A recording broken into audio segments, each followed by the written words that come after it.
Hey guys, I'm Katie from Empower Informed Boxing. I'm here to continue to embrace that discomfort and keep pushing through it all the way through all these workouts.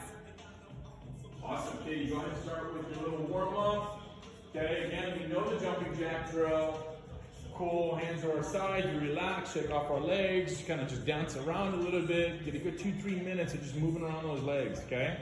Obviously, some of you probably started with stretching a bit of your guys' hip activations and mobility stuff. Good, go ahead and take that out. Yes, the right kicks, the left kicks, can't ever be missed.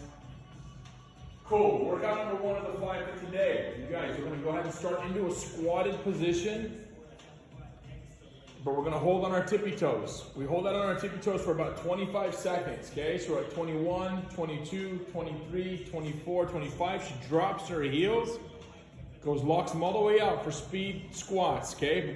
One thing she's doing here that you guys can't see from that angle is that she has her knees popping out as wide as she possibly can with her feet being shoulder width apart. So we want to make sure that we have those knees out, we're not collapsing and pitching those knees in, okay? So she shakes it off when she's done with the 25th. Good, again, she knows she only has 5 deep breaths at max today before she goes back into that squatted position on her tippy toes. Holds that for 25, then drops on her heels and hits 25 squats again. Time, shake it off. So that's part 1 of 5, okay?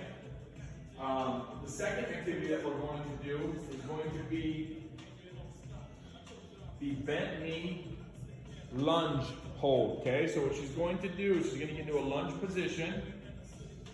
Let's get a little bit of an angle right there. Bit of a lunge position, and our whole goal is to not have her knees go over her toes, so she'll kick her feet out a tiny bit, great. She'll sit right in that little position and go up and down about 1 inch for 25 pumps. Once she gets her 25 pumps done and I tell her to go, she's going to go up to the tips of her toes on every single vertical, there you go.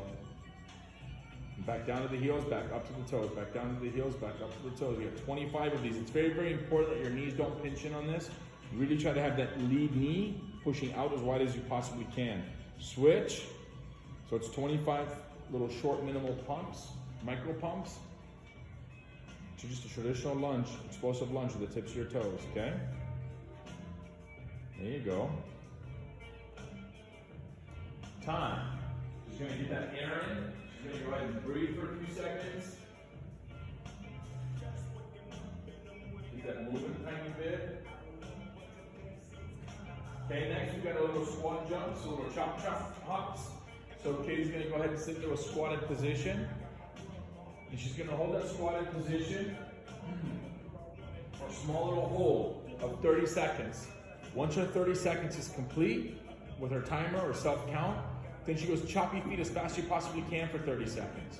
It's gonna be really, really important. You try to emphasize on don't let your knees pinch in. Try to pop those knees out so the IT bands are being extremely supportive and so are your hips. Time. Good, so we get 30 seconds of hold, 30 seconds of choppy feet. You shake those babies out, get those 5 deep breaths in, then we go ahead, hands on our hips, we sit on our knees. Okay, now as we're on our knees, we're gonna do alternatives, okay? What these alternatives mean is that every time we stand up, we're gonna use the opposite leg. So if we stand up using our right leg the first time, we go down, use our second. So try to be in control of that behavior of not allowing yourself to fall into that comfort of like, man, my right leg just feels the best to get up on, I'm gonna just keep doing that, okay? So, we have a 3-minute round of knees to feet. Ready, set, go. That's it. Good, okay, you're gonna slowly start changing the angle and turning the angle because you'll see sometimes we get very, very, very comfortable by just being really toe heavy so we don't push our feet all the way out. So she kicks her legs out a little bit sometimes and pushes off that heel to stand up to give her quads a bit of a rest and utilize her glutes and hammies to help push her up. So make these modifications and be conscious of what you have to get you through the mission. Don't want to blow out your strength, try to strengthen other areas as well. Time, 3 minutes was up. She shakes it off, she gets her 5 deep breaths. Okay, then we've got the straight leg hip circuit that we do. So right here, Katie's gonna go ahead and sit down on her butt, lock her legs straight out. She's gonna flex both her quads. She's gonna open up her chest. Okay, it's your preference whether you wanna go dorsal flexed or plano flexed with your feet. I want you to hold one of the 2 positions. So she goes ahead and lifts up for 100 on the right leg. Up and down as fast as you possibly can. Really work on swinging that baby as hard as you possibly can, as high as you possibly can. She hits the 100 on the right, so she switches to left. Perfect, and then she hits her 100 on her left, she goes to all fours. From here, she kicks her right leg out for 100. 99, 100, switch. 99, 100, knee outs with the right leg. She gets 100 here, she switches. 100 there, she switches. Right knee to elbow or right knee to pit. 100, she switches. 100, time. She now gets up, she walks around, she breathes, and she just realizes how capable she is of being able to embrace this discomfort and find everything she needs to within herself to get through all of this. Good work.